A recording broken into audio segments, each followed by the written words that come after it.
pagdiriwang ng Family Planning Month ngayong Agosto, nagsagawa ng lay forum ang Tarlac Provincial Hospital para itaas ang kamalayan ng publiko tungkol sa kahalagahan ng pagpaplano sa pamilya. Ginanap ang aktibidad noong ika-4 ng Agosto sa pamumuno ng OPD Family Planning Service ng nasabing ospital. Layon ng forum na ipaunawa ang kahalagahan ng maayos na pagpaplano para sa mas ligtas at organisadong kinabukasan ng mga pamilya.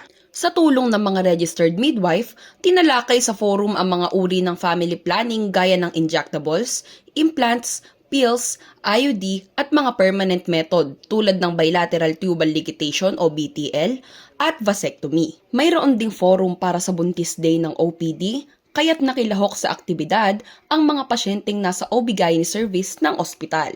Bukas ang OPD Family Planning Service ng Tarlac Provincial Hospital mula Lunes hanggang Biyernes, alas 8 ng umaga hanggang alas 4 ng hapon, para sa mga nagnanais mag-avail ng libreng family planning at fertility counseling.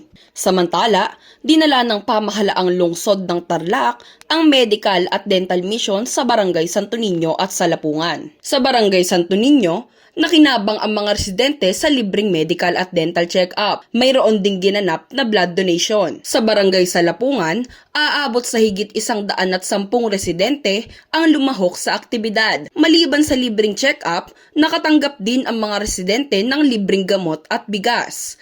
Isinagawa ito sa pagtutulungan ng pamahalaang panlalawigan ng Tarlac at ng pamahalaang lungsod ng Tarlac. Zairil Andres, RNG News.